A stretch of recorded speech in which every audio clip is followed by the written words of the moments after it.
الحمد لله كفى وسلام على عباده الذين اصطفى أما بعد فأعوذ بالله من الشيطان الرجيم بسم الله الرحمن الرحيم يا أيها الذين آمنوا اتقوا الله حق تقاته ولا تموتن إلا وأنتم مسلمون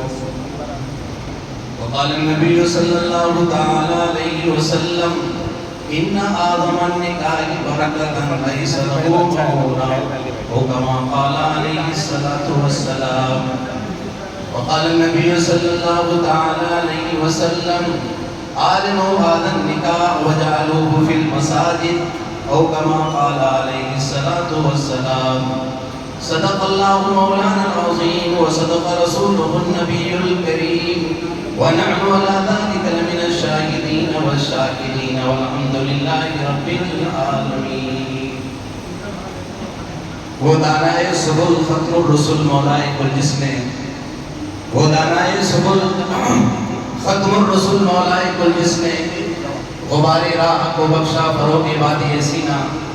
نگاہ عشق مستی میں وہی اول وہی آخر وہی طاہا وہی یاسین وہی فرما وہی فرقان زمین آباد تھی لیکن قرینے کو ترستی تھی زمین آباد تھی لیکن قرینے کو ترستی تھی سلیقہ پا گئی جس دم رسول ہاشمی آئے درود پاک پڑھ لیجیے اللہم صلی علی سیدنا حبیبنا و شفیعنا کریمنا مولانا محمد بارک وسلم صلاۃ دائما ابدا علی حبیبک خیر الخلق کلہم۔ میرے بھائیوں بزرگوں اور دوستوں اور آئی میں معزز مہمان کرام، اللہ سبحانہ و تعالیٰ کا بے انتہا کرم اور احسان ہے کہ اس نے ہمیں اور آپ کو مبارک بارگاہ میں حاضری کی توفیق عنایت فرمائی۔ میں نے آپ حضرات کے سامنے قرآن حکیم کی چند آیات اور اللہ کے پیارے نبی خاتم الانبیاء محبوب کبریا جناب محمد رسول اللہ صلی اللہ علیہ وسلم کے چند ارشادات نقل کیے ہیں۔ دعا فرمائے اللہ تبارک و تعالیٰ کی مبارک ارشادات کی روشنی میں مجھے ناچیز سے کچھ ایسی باتیں کہلا دے جو میرے لیے بھی فائدہ مند ثابت ہوں اور آپ حضرات کے لیے بھی فائدہ مند ثابت ہوں۔ کہنے والا بھی محتاج ہے، سننے والے بھی محتاج ہیں، بلکہ کہنے والوں پر تو ڈبل حجت قائم ہوتی ہے۔ اللہ ہم سب کو کہنے اور سننے سے زیادہ عمل کرنے کی توفیق نصیب فرمائے۔ کہنا سننا تو اس لیے ہوتا ہے کیونکہ کہنا سننا ایمان والوں کو نفع دیتا ہے۔ قرآن کریم میں اللہ نے حکم فرمایا فذکر فإن الذکریٰ تنفع المؤمنین، اے میرے محبوب آپ خیر و نصیحت کی بات کہتے رہا کیجئے، خیر کی نصیحت کی بات اہل ایمان کو نفع دیتی ہے۔ اس لیے ہمارے اکابرین کا بلکہ اللہ کے رسول صلی اللہ علیہ وسلم کا خود معمول تھا کہ کہاں بھی جہاں بھی کچھ بھی موقع ملا آپ نے خیر کی بات کہہ دی۔ اسی چیز کو سامنے رکھتے ہوئے ہمارے علماء ہمیشہ یہ معمول اپنا بنائے رکھا ہے کہ جب بھی کوئی موقع ہو، خاص طور پر نکاح کے موقع پر کچھ نہ کچھ باتیں کہہ دی جاتی ہیں تاکہ وہ باتیں ہمیں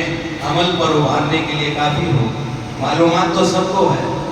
جو باتیں کہی جا رہی ہیں روزانہ سنتے ہیں، آپ جمعے کے خطبات میں بھی سنتے ہیں، ویسے بھی تعلیم کے حلقے میں بیٹھ کر بھی سنتے ہیں، معلومات کی کمی نہیں ہے۔ کہنا سننا اس لیے ہے یاد دہانی کرانا۔ کبھی کبھی سننے والوں کی برکت سے کہنے والے کی زبان سے ایسی کیفیت کے ساتھ اللہ تعالیٰ بات کہتا دیتا ہے کہ علامہ اقبال نے کہا ہے دل سے جو بات نکلتی ہے اثر رکھتی ہے، دل سے جو بات نکلتی ہے اثر رکھتی ہے، پر نہیں طاقت پرواز مگر رکھتی ہے۔ اللہ تعالیٰ ہمارے دل کی دنیا کو بدل دیتا ہے، بلکہ کہنے والے کو خود اس عمل کی اس کو توفیق ہو جاتی ہے۔ جو میں نے آپ کے سامنے آیت پڑھی ہے، اہل ایمان کو خطاب کیا ہے۔ عجیب اتفاق ہے کہ اس خوشی کے موقع پر 6666 آیتیں قرآن کریم میں ہیں تقریباً، لیکن اللہ کے پیارے حبیب سرکار مدینہ صلی اللہ علیہ وسلم نے نکاح کے خطبے کے موقع پر آیات تقویٰ کا انتخاب فرمایا۔ تینوں آیتوں میں ڈرنے کا حکم ہے۔ یا ایھا الناس اتقوا ربکم الذی خلقکم یا ایھا الذین آمنوا اتقوا اللہ حق تقاتہ یا ایھا الذین آمنوا اتقوا اللہ وقولوا قولا سدیدا۔ تینوں آیتوں میں ڈرنے کا حکم، ڈرو اپنے پالنہار سے، ڈرو اپنے رب سے، ڈرو اپنے اللہ سے۔ حالانکہ فتح مبین کی بھی آیتیں تھی، اِنَّا فَتَحْنَا لَكَ فَتْحًا مُبِينًا بھی پڑھا جا سکتا تھا، لیکن عجیب حکمت ہے کہ اس خوشی کے موقع پر اللہ کے پیارے حبیب سرکار مدینہ صلی اللہ علیہ وسلم نے عجیب غریب خطبہ دیا ہے، جس میں تقوی کی طرف مائل کیا ہے، تقوی کی آیات کو پڑھ کر کے لوگوں کو ڈرنے کا حکم فرمایا ہے۔ کیونکہ یہ علماء نے لکھا ہے کہ جہاں یہ خوشی کا موقع ہے وہیں اس سے زیادہ ذمہ داری کا موقع ہے۔ یہ دو خاندان آپس میں جڑ رہے ہیں، ایک انسان کی بنیادی ضرورت ہے، نکاح انسان کی بنیادی ضرورتوں میں سے ہے، جس طرح کھانا انسان کی ضرورت ہے، پانی انسان کی ضرورت ہے،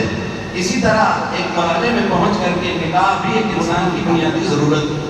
اور نسل انسانیت کی افزائش کا شریفانہ طریقہ ہے۔ اس موقع پر دو خاندان ایک دوسرے خاندان سے کنسیکٹ ہوتا ہے اور آپس میں عہد و پیمان ہوتا ہے۔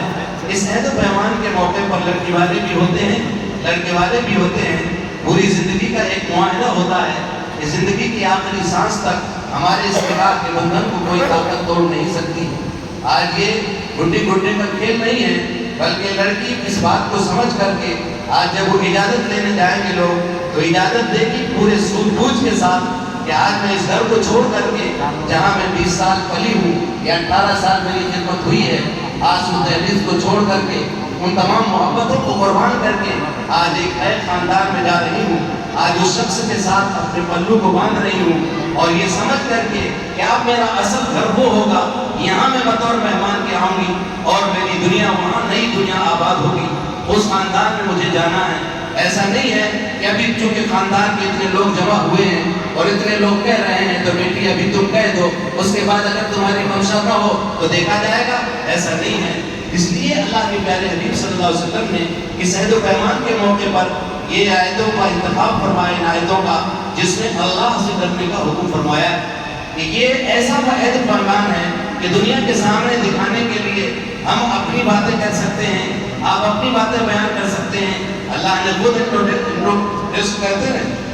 انڈوسکوپی کر دیا ہے، بلکہ ایک سرن نے انڈوسکوپی کر دیا ہے۔ بل الانسان علی نفسہ بصیرۃ ولو القی معاذیرا، قرآن نے کہا انسان اپنے آپ کو اچھی طرح سے جانتا ہے، بھلے وہ عذر پیش کرے، کوئی چرب زبان ہے تو اچھے انداز سے اپنے مقدمے کو حل کر لیتا ہے، اور کوئی حق پر ہے لیکن بات نہیں کر پاتا تو جو بات بولنے والا ہے اس کو لوگ سمجھ رہے ہیں یہ حق پر ہوگا۔ یہ عہد و پیمان اللہ سے ڈر کر ہی صحیح طور پر نبھایا جا سکتا ہے، کیونکہ اللہ کے نبی حضرت محمد صلی اللہ علیہ وسلم نے آیتوں کو پڑھ کر کے تمام دونوں معاہدہ کرنے والوں کو اس بات کی طرف رغبت دلائی کہ دیکھو جس نام کے ساتھ تم عہد و پیمان کر رہے ہو وہ اللہ علیم بذات الصدور ہے، دلوں کا بھیدوں کا جاننے والا ہے، تمہاری رات کی تنہائیوں کا جاننے والا ہے، تمہاری آپس میں کیا گفتگو ہوئی ہے، کس کی زیادتی کس پر ہوئی ہے، وہ اللہ علیم بذات الصدور ہے، دلوں کو بھیدوں کا جاننے والا ہے۔ اس اللہ سے ڈر کر عہد و پیمان کرنا۔ یا ایھا الذین آمنوا اتقوا اللہ حق تقاتہ ولا تموتن الا وانتم مسلمون۔ اللہ تعالیٰ نے اہل ایمان کو خطاب کر کے فرمایا اے ایمان والو، اے میری ذات کو تسلیم کرنے والو، اے پیغمبر اسلام حضرت محمد صلی اللہ علیہ وسلم کی رسالت کا اقرار کرنے والو اور آخرت کی خبروں پر یقین کرنے والو اور اس بات کو ماننے والو کہ پوری کائنات کا، پوری سرشٹی کا تن تنہا بنانے والا اللہ اور پوری کائنات کا تن تنہا چلانے والا اللہ ہے، نہ کائنات کے بنانے میں کسی کی شرکت ہے اور نہ کائنات کے چلانے میں کسی کی شرکت ہے، اور محمد رسول اللہ صلی اللہ علیہ وسلم کے ذریعے سے آپ نے ایگریمنٹ کیا ہے کہ دنیا کے جتنے بھی طریقے ہیں سارے طریقوں میں ناکامی ہے، چاہے وہ برادری کا طریقہ ہو، محلے کا طریقہ ہو یا دنیا کے کسی اور انسانوں کا طریقہ ہو، ایک ہی طریقہ کامیاب ہے جس طریقے کو لے کر آقا کائنات فخر موجودات تاجدار حرم جناب محمد رسول اللہ صلی اللہ علیہ وسلم لے کر آئے۔ ایک راہ کے علاوہ ہر راہ پر خطر ہے، ایک راہ کے علاوہ ہر راہ پر خطر ہے، جس پر چلے تھے سرور وہی راہ متبر۔ اس چیز کو ماننے والوں سن لو، یا ایھا الذین آمنوا اتقوا اللہ حق تقاتہ، اللہ سے جیسا ڈرنے کا حق ہے ویسا اللہ سے ڈرو۔ یہ نہیں کہ جس وقت رشتہ ہوتا ہے تو ہم سب نمازی ہو جاتے ہیں، جس وقت رشتہ ہوتا ہے تو سب کے سروں پہ ٹوپی ہوتی ہے، سارے لوگ نمازی بن جاتے ہیں، روزدار بن جاتے ہیں اور اپنے پہناوے سے، اپنے رہن سہن سے ایسا دکھاتے ہیں کہ ہم بہت بڑے دیندار ہیں، ایسا نہیں ہے. جیسا اللہ سے ڈرنے کا حق ہے, مسجد کی چار دیواری میں بھی اللہ سے ڈرنا ہے, معاملات میں بھی اللہ سے ڈرنا ہے, معاشرت میں بھی اللہ سے ڈرنا ہے, دکھاوے میں بھی اللہ سے ڈرنا ہے, عہد و پیمان کرنے میں بھی اللہ سے ڈرنا ہے, مہر کے باندھنے میں بھی اللہ سے ڈرنا ہے, اور فضول خرچی کرنے میں بھی اللہ سے ڈرنا ہے. یہ نہیں کہ نکاح تو مسجد میں ہو گیا اور اس کے بعد ہم آزاد ہو گئے, ہمارے جتنی رسومات ہیں ساری رسومات ہو رہی ہیں. ولیمہ سنت کے نام پر ولیمے کا کارڈ چھاپا گیا, ولیمہ سنت ہے ٹھیک ہے, لیکن ولیمے کے نام پر آج مسلمانوں میں مزاج بنتا جا رہا ہے ہوٹل بازی کا. ابھی ایک نکاح ہوا اندور میں, نکاح ہوٹل میں کر رہے تھے, کہا سنا گیا تو مسجد میں نکاح ہوا, نکاح تو مسجد میں ہو گیا, باقی ساری خرافات دنیا کے تماشے اور کروڑوں روپے خرچ ہوا اس میں.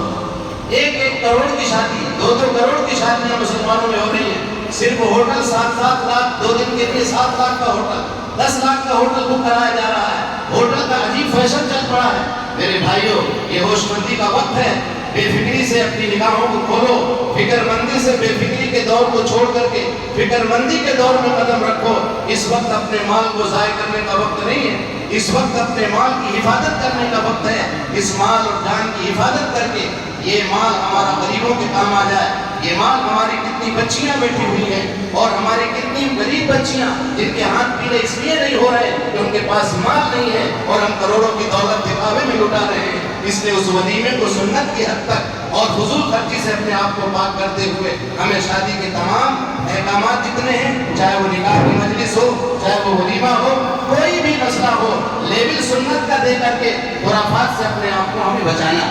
طے کریں گے انشاءاللہ. ماشاءاللہ بہت ہی مبارک ہے نکاح, آپ نے مبارکباد ہے لڑکی والے بھی لڑکے والے بھی. آج الحمدللہ حضرت قاری صاحب رحمت اللہ علیہ کے بھتیجے بھتیجی کا نکاح ہے, کل ان کے بیٹے بھتیجے کا نکاح تھا. آج واقعی ان کی کمی محسوس ہو رہی ہے.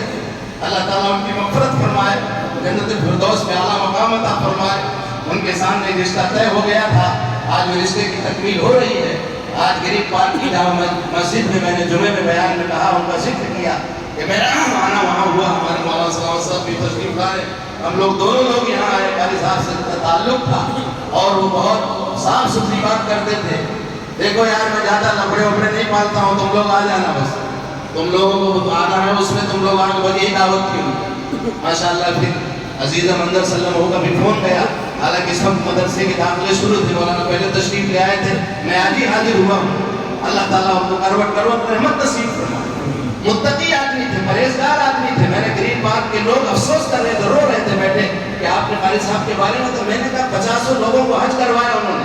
50 لوگوں کے کتنی مسجدیں ان کے ذریعے سے بنی. بولے ہم کو کسی کو پتہ نہیں, لیکن خود اللہ کے بندے ان سے پوچھا, انہوں نے مجھے تھوڑا کہا ہے کہ آپ حج کرنے کو آپ 10 لوگوں کو بھیج رہے ہیں حج کے لیے.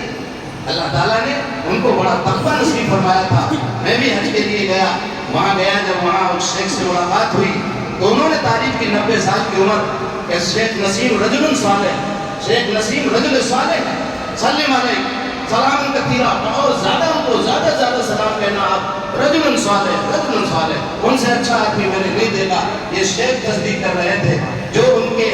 اخلاق کو دیکھ کر کے تاجر آدمی آئے, ان کی تلاوت کو, ان کی سادگی کو, ان کے تقوی کو دیکھ کر کے متاثر تھے. نہ قاری صاحب کوئی عربی بولتے تھے, قاری صاحب نے کوئی بیان کرتے تھے, کچھ نہیں, اپنا خاموش رہتے تھے, لیکن ان کی خاموشی اللہ تعالیٰ نے ان کو بڑی مقبولیت عطا فرمائی. آپ حضرات کا مبارکباد ہے, نکاح میں شرکت ہوئی ہے. اللہ تعالیٰ ہماری شرکت کو قبول فرمائے اور آج اس نکاح میں برکت نصیب فرمائے, اور حضرت قاری صاحب کی روح کو اللہ تعالیٰ کروٹ جزائے خیر نصیب فرمائے اور رحمت نصیب فرمائے. وآخر دعوانا الحمدللہ رب العالمین.